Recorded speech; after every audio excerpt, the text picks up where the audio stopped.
London سے بھی ہمارے آئے ہیں، لندن، کشمیر، لاس اینجلس اور ساجد ویلکم. اچھا جی سنیں آپ پلیز، خاموشی آپ. دیکھیں آپ یہ میں جو کوئی اسلام کا اسکالر نہیں ہوں، لیکن میں اپنے زندگی کے تجربے سے جو میں سمجھاؤں اپنے دین کو، میں آپ کے سامنے اس کی چھوٹی سی چیز رکھتا ہوں. دیکھیں لا الہ الا اللہ، جب آپ یہ آزادی کا دعویٰ کرتے ہیں کہ اللہ تیرے سوا کسی کے سامنے نہیں جھکتے، ایک شعر ہے کہ ایک سجدہ جس کو تو گراں سمجھتا ہے دیتا ہے ہزاروں سجدوں سے نجات. کہ ایک سجدہ جس کو انسان مشکل سمجھتا ہے وہ ہزاروں لوگوں کے سامنے سجدے کرنے سے انسان کو آزاد کر دیتا ہے. تو جو اندرونی آزادی ہے وہ لا الہ الا اللہ دیتا ہے. جو معاشرے کی آزادی ہے وہ انصاف دیتا ہے.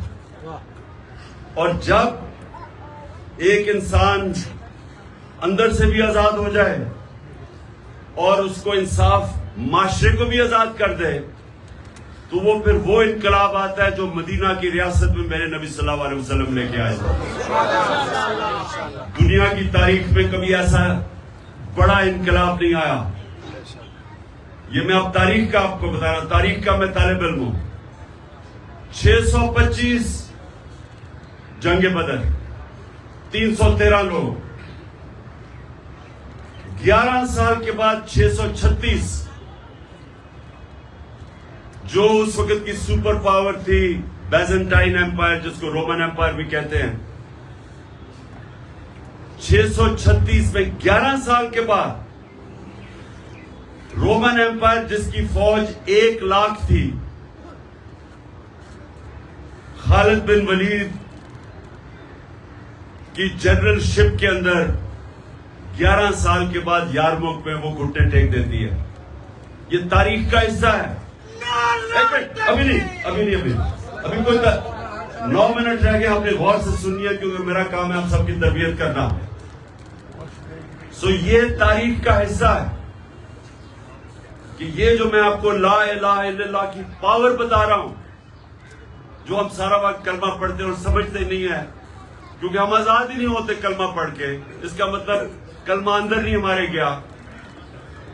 یہ تاریخ کا حصہ ہے کہ 313 تھے صرف جنگ بدر میں، اور 11 سال کے بعد 636 رومن ایمپائر قدسیہ کے اندر خالد بن ولید کی لیڈرشپ کے اندر جنگ ہار جاتا ہے. 1 لاکھ ان کی فوج تھی. اور اس سے اگلے سال جو دوسری سپر پاور تھی وہ قدسیہ میں 637 میں جنگ ہار جاتی ہے. 2 سپر پاورز 12 سال کے اندر مسلمانوں کے سامنے گھٹنے ٹیک دیتی ہے. یہ ہے پاور لا الہ الا اللہ کی. کیونکہ وہ جو عرب جن کی کوئی حیثیت نہیں تھی، ان کو نبی صلی اللہ علیہ وسلم جو دنیا کی تاریخ کے سب سے عظیم لیڈر، نہ کوئی آیا نہ آ سکتا ہے، انہوں نے ان لوگوں کو آزاد کیا، معاشرے کو آزاد کیا عدل اور انصاف دے کے. جب انصاف ہوتا ہے تو انسان برابر ہو جاتے ہیں. یعنی جب ایک کمزور آدمی کو انصاف کا نظام اس کی حفاظت کرتا ہے طاقتور کے مقابلے میں، وہ آزاد ہو جاتا ہے. اور آزاد لوگ ہی اپنی آزادی کے لیے کھڑے ہوتے ہیں. غلام لوگ آزادی کی جنگ نہیں لڑتے. جو افغانستان اور یہ جو اوپر ہمارا قبائلی علاقہ، یہ سارا جو علاقہ تھا، جو بھی فتح کرنے آتا تھا ہندوستان، وہ جب افغانستان سے نکلتا تھا اور یہ جو ہمارا قبائلی علاقے سے نکلتا تھا، جدھر آپ یا ہنگو وغیرہ کے لوگ بیٹھے ہوئے، خیبر، ادھر سے جب نکلتا تھا تو وہ سیدھا جاتا تھا دلی. پانی پت میں ایک جنگ ہوتی تھی.